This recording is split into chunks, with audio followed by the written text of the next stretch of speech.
Alors, finalement, j'avais deux questions, mais qui est la même, c'est quelle est la place du gaz dans le mix énergétique? Et puis après, on reviendra, mais vous en reparlerez aussi de l'avenir du gaz dans les années à venir. Très bien. Merci pour l'invitation déjà et cette intervention. Alors effectivement, j'ai entendu beaucoup d'éléments sur l'accompagnement de la décarbonation dans le tertiaire et notamment les éléments très intéressants au niveau de la région Île-de-France sur la place du mix énergétique en Île-de-France. Donc effectivement, la GRDF, un Gaz Réseau Distribution France, on est le principal opérateur de gestion de l'infrastructure gazière en France. Et à ce titre-là, en fait, on accompagne, comme les acteurs énergétiques, dans les enjeux de sobriété énergétique, d'efficacité énergétique et de développement des énergies renouvelables. Donc là-dessus, on est assez aligné sur l'ensemble des scénarios énergétiques européens ou nationaux. Et globalement, ce qu'il faut avoir en tête, c'est qu'on a beaucoup parlé des solutions énergétiques, on a beaucoup parlé effectivement du bâti, mais il y a un gros sujet, c'est quand même le sujet de la data. On se rend compte qu'il y a quand même beaucoup d'acteurs qui ne connaissent pas tant que ça la consommation d'énergie, pourquoi ils consomment. D'ailleurs, le pilotage de leur installation énergétique par rapport à l'usage du bâtiment, c'est un vrai sujet. Aujourd'hui, il est quand même, on commence à l'aborder, mais on est quand même qu'au début. Donc, avant de se projeter sur des ENR et sur l'efficacité, il faut d'abord travailler vraiment sur la partie sobriété parce qu'on peut déjà faire des gains très sensibles par ces gestes-là. Et à ce titre-là, par exemple, GRDF, tout client qui consomme du gaz peut voir sur son portail GRDF la consommation de l'ensemble des bâtiments qui consomment du gaz. Et ça, c'est intéressant parce que, par exemple, quand on a un client, une collectivité qui a plusieurs bâtiments avec plusieurs fournisseurs d'énergie, il est obligé de se connecter à chacun des profils du compte du fournisseur d'énergie à qui il a souscrit un contrat. L'intérêt, c'est qu'avec GRDF, avec un seul compte, il voit l'ensemble des consommations de ces bâtiments sur le site de GRDF. Donc ça, c'est vraiment, on invite les entreprises, les collectivités à se connecter au portail GRDF pour suivre leur consommation. Et c'est le premier pas pour aller sur la sobriété énergétique dans les bâtiments. Ensuite, il faut aussi avoir en tête que GRDF, on a un projet d'entreprise qui vise non seulement à décarboner nos activités, donc on a notre propre ambition de décarbonation. On a aussi un enjeu, bien entendu, d'accompagner les clients et les partenaires dans leur décarbonation, dans une logique d'efficacité et de sobriété énergétique. Et en parallèle, on a une ambition très forte de développement des gaz verts en France, avec une ambition d'avoir 20% en 2030 de gaz renouvelable dans les infrastructures et ensuite 40% à l'horizon 2035 et bien entendu la neutralité carbone à l'horizon 2050 avec 100% de gaz vert, en sachant que ça c'est un scénario qui a été également validé par l'ADEME, donc c'est pas une source de la filière gaz, c'est bien l'ADEME qui a montré qu'on avait l'ensemble du gisement qui pouvait être mobilisé en France avec différentes typologies de déchets et qui pouvait du coup produire du gaz vert à partir de méthanisation, du gaz de synthèse à partir de pyrolyse de déchets solides, ou encore l'hydrogène, qui est également un gaz renouvelable et qui va décarboner à la fois le tertiaire et l'industrie demain.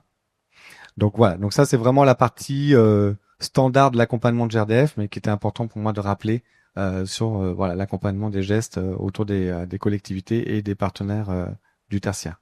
Oui, oui, parce que finalement sur le gaz, il y a un double geste. J'avais aussi ce tableau là d'hier avec Alexis pour le.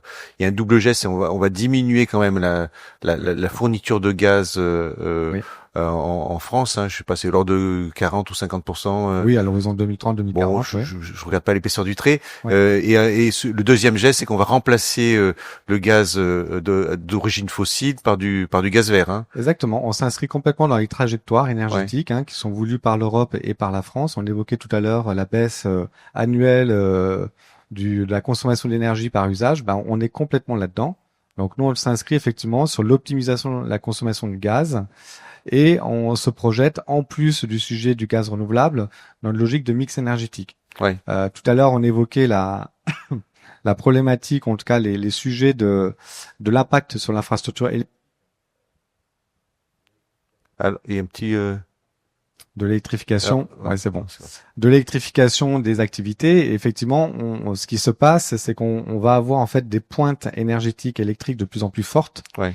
avec l'électrification des activités, tout en ayant en fait une consommation qui doit être stable et ne pas consommer au niveau annuel. Donc du coup, on voit qu'on va avoir des impacts sur les pointes, et comment on va répondre à cette problématique de pointe, ça va être un vrai sujet. On peut pas faire comme en Espagne, hein. On peut C'est pas couper parce que tout le monde dans le c'est un métro. des sujets, et tant Ouais. qu'on n'a pas trouvé de solution sur le stockage d'électricité de manière massive, on a ce sujet de corrélation entre la production et la consommation au niveau électrique. Et donc c'est pour ça que GRDF milite beaucoup sur le mix énergétique, Ouais. parce qu'on pense que c'est le meilleur moyen de faire cette transition énergétique. Et le gaz, ça se stocke, bien sûr aussi. Le gaz, bien entendu, ça se stocke, mais c'est surtout que le gaz, c'est une énergie de transition, et que l'objectif, c'est bien le gaz renouvelable. C'est pour ça que il faut faire attention effectivement aux amalgames, parce que dire qu'on veut sortir du fuel et du gaz au niveau du chauffage, c'est un piège, parce qu'en fait, autant on ne peut pas transformer le pétrole en énergie renouvelable, ça n'est pas possible. Autant le gaz fossile, on peut le switcher avec du gaz renouvelable. Oui, oui, parce que Donc ça, c'est très important. Voilà. quiconque a fait un peu de biologie, Oui. c'est quand on laisse les matériaux se dégrader dans la terre. C'est la fermentation. C'est la fermentation, et ça dégage du méthane. Du méthane naturellement. Naturellement. Donc autant l'utiliser. C'est ça l'idée du gaz vert. C'est le principe de l'économie circulaire. Hein. On a des déchets sur un territoire, donc autant les valoriser plutôt que de laisser le méthane partir dans l'environnement. Et vaut mieux valoriser ce méthane et que ça émette du CO2 dans la consommation de ce méthane que de le laisser le méthane s'évaporer directement dans la nature. Parce que le pouvoir de gaz à effet de serre est beaucoup plus fort du méthane qui va dans l'environnement. Donc, mais je crois que c'est 25 fois, hein, mais oui, enfin après ça dépend effectivement des filières de gaz renouvelable qu'on mobilise. Mais tout ce que je veux dire, c'est qu'il faut faire attention aux amalgames, et c'est pour ça que par exemple dans un des pays nordiques, hein, il y avait une trajectoire de tout électrifier les usages tertiaires. Et dans les premiers déploiements qu'ils ont fait, en fait, ils se sont rendus compte qu'il y avait vraiment une problématique de pointe électrique qui arrivait très très vite, au bout de 4 ans, 5 ans. Et ils sont revenus, et maintenant ils obligent à développer des systèmes hybrides qui combinent de l'électricité et du gaz, parce qu'ils savent qu'ils ne peuvent pas répondre à la problématique de la pointe. Donc ça, c'est un point de vigilance qu'il faut qu'on ait aussi en France. Et en plus, l'intérêt, c'est quand même de pouvoir aussi utiliser l'énergie renouvelable qui est produite localement. Je pense par exemple à Seine-et-Marne en Île-de-France. On a quand même beaucoup de gaz renouvelable qui est produit, et ça, c'est quand même une chance, parce que l'Île-de-France, c'est aussi une terre agricole, hein, donc ça, c'est peu connu, mais on a énormément de ressources agricoles en Île-de-France, et c'est aussi une force pour décarboner les activités à la fois tertiaires et industrie en Île-de-France. Alors, on va revenir sur vos diapos là, parce que là, maintenant, on va regarder les solutions Exactement. Donc, pour aller dans cette logique de mix énergétique, un des leviers qu'on met en avant, c'est justement l'hybridation, c'est-à-dire le fait de combiner plusieurs énergies sur un usage ou sur plusieurs usages au niveau du bâtiment. Donc là, l'exemple qui a été mis en avant, c'est une pompe à chaleur hybride gaz qui combine une pompe à chaleur électrique traditionnelle avec une chaudière gaz THPE. Donc l'intérêt de cette solution, c'est que pour les besoins THPE, alors tout le monde à très haute performance énergétique. Oui. Donc on gagne par rapport à une chaudière gaz standard 15 à 30% de performance énergétique, et donc autant de gaz consommé en moins. Voilà, donc à consommation de gaz équivalente, 30% d'économie. Hein. Voilà, exactement. Ouais. C'est l'objectif. Et donc l'idée de cette installation, c'est de dire que la pompe à chaleur électrique va en fait capter les calories à l'extérieur. Donc on est sur une autoconsommation finalement d'énergie, hein, parce qu'on capte des calories qui sont dans l'environnement. Et grâce à cette consommation de calories externes, on va diminuer la consommation d'électricité par rapport à des convecteurs traditionnels et autres. Donc ça, c'est déjà l'enjeu d'utiliser la solution la plus performante au niveau électrique. Et ça, la pompe à chaleur électrique y répond très bien.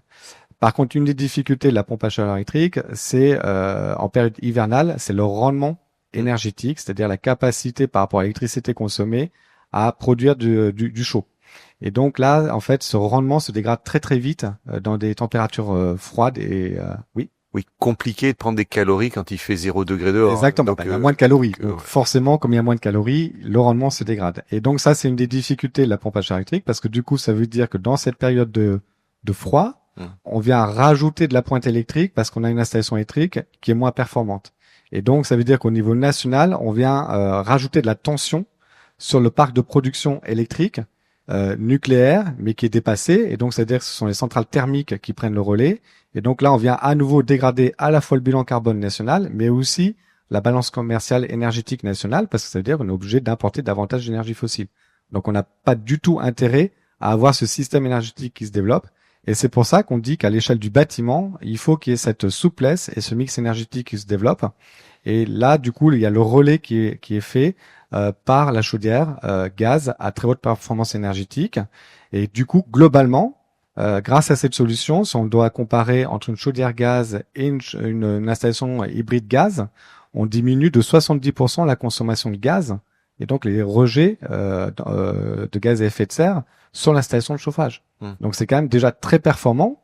Et l'autre intérêt, c'est aussi de pouvoir piloter finalement cette installation, à la fois par rapport effectivement au rendement énergétique de l'installation, c'est-à-dire voilà l'évolution de la température, mais aussi de pouvoir optimiser sa facture énergétique selon l'évolution du prix des énergies. Parce que ça, c'est aussi un des points qui est très important. Aujourd'hui, on va vers un scénario peut-être pas mono-énergie, mais on sent qu'on y tend quand même beaucoup. Et là, du coup, on crée de la tension potentielle, parce que ça veut dire qu'il y a moins de résilience s'il doit y avoir un défaut, soit d'alimentation, on l'évoquait avec ce qui s'est passé en Allemagne, ce qui s'est passé il n'y a pas très longtemps avec la dégradation de l'infrastructure électrique pendant le festival de Cannes, etc., etc. Donc ça veut dire que sur toutes ces périodes-là, à Cannes, il y a eu ça, j'ai pas suivi. Alors, mais c'est oui, il y a eu un poste source électrique qui a été endommagé, il y a eu un pylône à RTE qui a été coupé. Enfin voilà, ça a été un peu compliqué à gérer pendant quelques heures. Et donc typiquement, par exemple, pour des établissements de santé qui ont des installations de chauffage et électrique, voilà, ça peut créer des difficultés quand même d'exploitation qui sont pas neutres. Hein. Donc il faut aussi intégrer cette souplesse et cette résilience au niveau des installations. Et autre point, et là je me décale par rapport au thème du sujet, mais quelques secondes, ça va être très difficile demain de demander, par exemple, à un industriel qui s'électrifie, de dire, ben là, pendant 5 heures, ton process, tu le mets de côté parce qu'on n'a pas de capacité. Là, c'est du chômage technique. Hein. Enfin, c'est des impacts qui sont pas neutres du tout. Et là, on voit des offres au niveau énergétique, notamment électrique, sur des tarifs à super heures creuses. Donc, on avait les heures creuses et maintenant, on a les super heures creuses pour avoir encore des tarifs. Et ça va dans cette logique d'optimisation entre la consommation et la production. Et si on va dans cette logique-là, je ne sais pas si demain, par exemple, les IRVE, on parlait tout à l'heure des bornes de recharge électrique, bah, par exemple, sur les bornes de recharge le long des routes, est-ce que demain, on va leur demander de diminuer par 2 l'appel de puissance quand les véhicules vont venir se recharger? Alors que l'objectif des bornes de recharge sur la route, c'est justement de se recharger vite, parce qu'on n'est pas à domicile. Et donc, si au lieu de mettre 20 minutes, on met 40 minutes parce que on est obligé de diminuer l'appel de puissance sur les bornes, ça peut être compliqué à gérer. Donc, vous voyez, tout en cascade, qu'est-ce que ça peut entraîner? Une électrification de toutes les activités. Donc, l'hybridation, c'est vraiment un sujet qui est important. Et l'autre focus que je souhaitais faire, c'est aussi l'impact économique. J'en profite pour dire à notre public que vous répondrez à un questionnaire de satisfaction à la fin de la conférence et vous pourrez télécharger toutes les présentations parce que là c'était un petit peu petit le tableau et là vous aurez des infos, mais en plus il y a des infos hyper vous pourrez zoomer intéressantes dessus. Et vous pourrez zoomer dessus, oui. Exactement. Pour résumer ce tableau. Donc là, il y a beaucoup de chiffres, hein, donc je vais pas rentrer dans les détails des chiffres, mais ce qu'il faut retenir, c'est que quand on est dans une logique d'hybridation, on cumule les intérêts des solutions énergétiques au niveau économique. C'est-à-dire que l'intérêt d'une hybridation, ça n'est pas de dimensionner la pompe à chaleur électrique sur 100% des besoins du bâtiment. Sinon, on perd l'avantage de l'hybridation. Donc, on va diminuer on va dimensionner l'installation de la pompe à chaleur électrique sur les besoins de base du bâtiment. Et on va compléter avec la chaudière gaz THPE parce que c'est justement là qu'on a les gains en termes de solutions d'investissement et en termes de dimensionnement et de performance de l'installation. Et grâce à cette logique, en fait, on arrive à diminuer l'appel de puissance sur le réseau électrique quand même de 40 à 50%, donc c'est quand même pas neutre. Et typiquement, par exemple, sur un hôtel à Paris qui a choisi la solution hybride gaz, ça a non seulement permis de diminuer le coût de raccordement électrique pour l'appel de puissance de sa pompe à chaleur électrique, mais ça a permis aussi de diminuer par 2 la surface d'installation de la pompe à chaleur électrique, parce qu'au lieu d'en avoir 2 pompes à chaleur électrique sur la solution 100% électrique, il met qu'un seul module de pompe à chaleur électrique et une petite chaudière à THPE, et grâce à ça, il a pu libérer de la place pour lui faire une chambre en plus au niveau de l'hôtel. Donc voilà, donc c'est aussi des logiques d'intégration dans le bâtiment qu'il faut avoir en tête. Et si après on est sur le sujet des capex et des investissements, on voit que comparé à une solution 100% électrique, on diminue de 25 à 50% l'investissement. Donc l'investissement qui n'a pas été réalisé sur le premier bâtiment avec cette solution, c'est autant d'investissement qui est disponible pour décarboner d'autres bâtiments. Donc c'est une logique aussi d'effet de levier de décarbonation plus rapide, parce que d'intervenir et de mettre tous les moyens sur un seul bâtiment, on peut dispatcher l'investissement sur plusieurs bâtiments et donc agir beaucoup plus vite sur les enjeux de décarbonation. Et bien entendu, le sujet de l'OPEX, ça on l'évoquait tout à l'heure, c'est-à-dire d'optimiser la consommation d'énergie par rapport à l'énergie la plus compétitive sur le bâtiment. Pour aller dans la continuité de la logique du mix énergétique et de l'hybridation, tout à l'heure j'évoquais la pompe à chaleur donc hybride gaz aérothermique, c'est-à-dire qu'on récupère les calories dans l'air, dans l'environnement extérieur.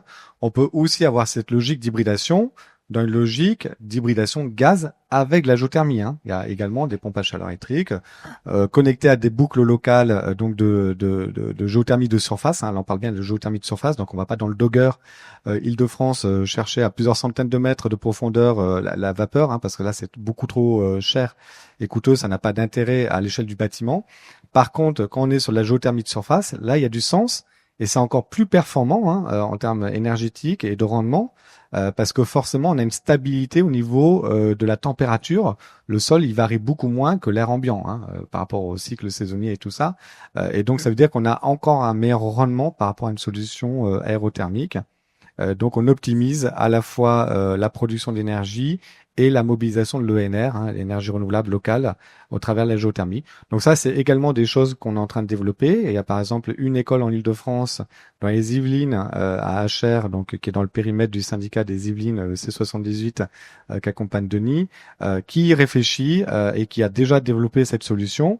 Et nous, on milite beaucoup pour que ce type d'installation, quand par exemple il y a un réseau de chauffage urbain en tête de réseau qui est alimenté par de la géothermie, là, ça vaut le coup, entre guillemets, de laisser se développer cette infrastructure parce qu'on est sur une boucle qui est vertueuse, parce qu'on est sur une énergie renouvelable et qui peut, du coup, décarboner les bâtiments.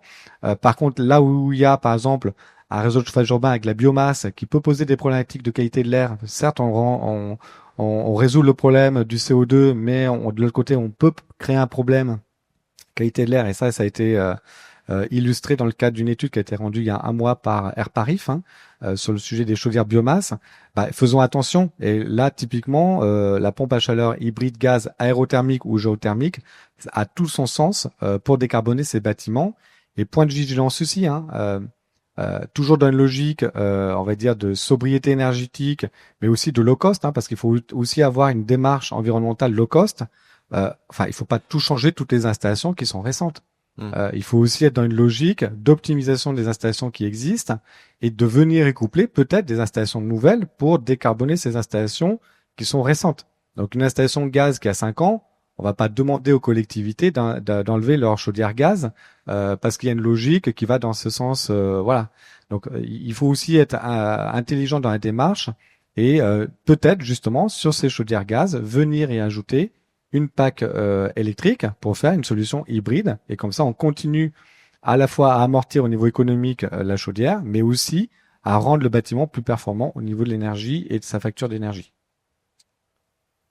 Il y avait une autre diapo, je crois, une dernière, mais c'est pour tout à l'heure. Oui, on va la dernière illustration, et ça répondait un peu au sujet qu'on a abordé tout à l'heure, c'est le gaz renouvelable et les déchets. Effectivement, un territoire a des déchets, que ce soit des collectivités avec les cantines, que ce soit des hôtels ou des restaurants avec aussi les biodéchets et aussi les activités agricoles qui ont leurs propres déchets. Donc tous ces déchets-là sont des déchets qui sont fermentescibles. Donc ça a tout à fait du sens à valoriser ces déchets en méthanisation, c'est-à-dire en énergie, plutôt que de laisser ces déchets dans l'environnement se dégrader. Donc là, on est dans une logique d'économie circulaire. Et là, tout à l'heure, il y avait le sujet du PPA, donc pour la partie du contrat renouvelable électrique. Et pour le gaz vert, on a aussi ce qu'on appelle le BPA, qui est un contrat de gré à gré, c'est-à-dire entre un consommateur de gaz qui veut donc verdir sa consommation de gaz, il peut directement aller financer un projet de méthanisation et en contrepartie avoir des certificats de gaz vert pour décarboner son activité. Donc on voit qu'il y a cette logique au niveau électrique, au niveau gaz, d'interconnecter le producteur et le consommateur pour développer les énergies renouvelables et pour décarboner les activités. Et là-dessus, c'est aussi un nouveau levier de financement privé cette fois-ci, et ça c'est quand même intéressant parce que ça veut dire qu'on ne vient pas pénaliser les finances publiques et donc les impôts et donc etc. etc. Et donc là c'est bien vraiment l'économie privée qui se prend en charge pour décarboner les activités en finançant les ENR en direct et en optimisant sa consommation d'énergie. Parce que pareil, hein, quand on évoque du gaz air, ça ne sert à rien de dire je consomme du gaz air et j'ai fini le travail. Si on n'a pas fait le travail en amont d'optimisation de sa consommation d'énergie gaz, ça ne sert à rien parce qu'il va payer 2 fois plus cher de l'énergie qu'il aurait pu éviter de consommer et donc de payer du gaz air inutilement. Donc voilà. Donc il y a toute cette logique. Donc les étapes sont très importantes à respecter, hein. Sobriété, optimisation, et après on va sur les énergies renouvelables. On saute pas les étapes et ça laisse en plus le temps aux énergies renouvelables de se développer. Donc c'est assez cohérent aussi. Mais n'oublions pas vraiment l'économie circulaire locale, c'est-à-dire la mobilisation des énergies renouvelables et toutes les énergies renouvelables sur le territoire. Et ne faisons pas de confusion quand on dit sortie de la chaudière gaz. Pour moi, c'est un raccourci parce que ça ne veut, une chaudière gaz peut consommer du gaz air et on décarbone. Donc attention à ce raccourci qui aujourd'hui est facilement véhiculé par des autorités européennes ou publiques. Et d'ailleurs, l'Europe est en train de revenir sur ce sujet-là, hein, parce qu'avec la guerre en Ukraine et la dépendance qu'on commence à avoir avec le gaz américain de schiste, hein, parce qu'on importe quand même du gaz de schiste pour compenser ce qu'on ne consomme plus venant du gaz fossile russe, on a un bilan carbone du gaz qui est encore plus, je vais pas utiliser le terme, mais plus mauvais qu'avant. Et en plus, on dégrade les finances publiques parce que, enfin, les finances tout court des entreprises et des finances publiques, parce qu'ils nous coûtent beaucoup plus cher. Donc, on n'a aucun intérêt à avoir cette dépendance énergétique continuée. Donc, soutenons les énergies renouvelables et y compris le biogaz à l'échelle du territoire.